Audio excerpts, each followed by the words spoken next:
So this is my Mission Hammer. It was my very first compound bow, real compound bow. It's a pretty good little bow.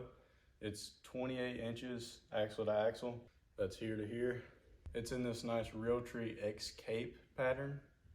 I guess it's supposed to be like Escape, but not, but there's a good look at it.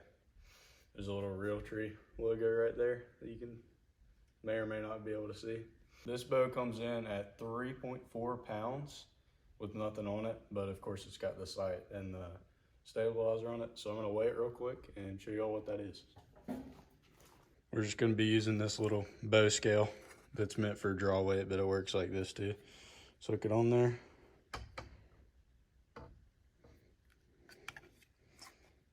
So it looks like 4.62 pounds with all the stuff on it. So that's still a pretty light bow. So I just checked my draw weight. You can see right there, it's like 67.58. So it's pretty maxed out on that. Highest it goes up to is 70 pounds. Also, this is a more hunting slash just kind of shooting around for fun type bow. So the let off on this one is, the website says up to 80%. So I guess they just call it 80, but that's when you get back to full draw, how much of the weight is let off. So if it's 67 pounds, like it said, and it's 80% let off, put the math up on the screen. That's approximately how much you're holding back while you're at full draw. Now for the more personalized things, we'll start with the sight slash sight bar.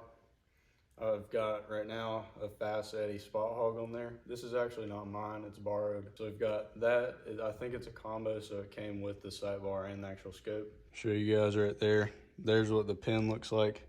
It's a pretty big pin actually.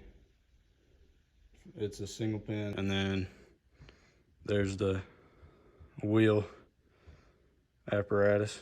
It's got the two little pointers, the top pointer for the top pin, which is on about 40 yards right now. And then the bottom one's on like 50 something. Here's also how it moves. You just flip this little lever back towards you, and then you can turn the dial. So put the top on 20, or you can go all the way down to where your arrow would be going through the sight, but we don't talk about that part.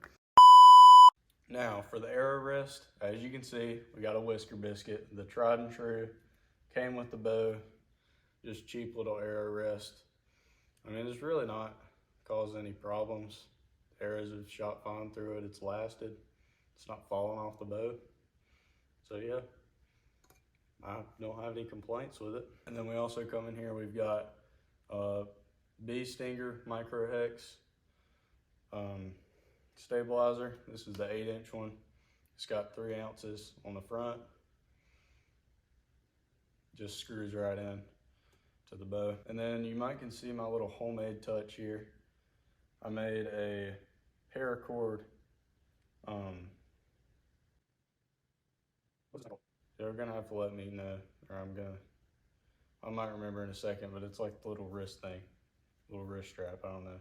And then D-loop and peep, just the standard black D-loop, nothing much to it there. And then the peeps, also just kind of a regular peep. I'll show you guys my arrow I'm running with it too. This is the Easton 6.5mm carbon arrow, 300 spine. It's pretty much what I've seen a lot of people use. So it already came with the bully, fins, fletchings, well, if you're fancy like that. That's just a simple white knock. And then I've got 100 grain practice point in right now. But I just got these arrows a little while back, and I've just been shooting targets with them. I'll also show you, these were the arrows I was running for bow season. These are the Beeman Ventures. They're 340 spine, so a little bit less stiff. And I had 125 grain Montech broadhead on there. It's just a fixed blade, 3 blades. And I actually shot a doe with it on my first bow hunt, and I hit it it was quartering to me a little bit. I hit it high and maybe a bit left. I'll pop it up kind of where I thought I hit, and we found good blood. showed the arrow. Yeah, I mean, pretty good blood, but I think I just hit it right there in the zone where there's not really lung or any vitals right there, just a little bit forward and high. So we never found the deer, but I think there might still be a good chance that that one died. If you're talking about price, adjustability, and performance, I really don't think the Mission Hammer can be beat as a compound bow. That's why so many people choose this bow as their very first bow. It has a wide range of draw lengths. It goes from 17 to 29 inches of draw length, and the draw weight goes from 15 pounds all the way to 70 pounds. So pretty much anybody from like 6 years old to a full grown adult can shoot this bow. The only thing is when you get anchored in the back wall, there's a little bit of squish going on here. So sometimes there'll be kind of random flyers. They're not too many though, and I've had pretty good results with all my shooting with this. So I would definitely recommend to any of y'all looking for this. And hopefully y'all enjoyed that video. Let me know if you have any questions. Just drop them down in the comments and we'll answer those. But we'll see you on the next time. Why did I do that? That did not feel good.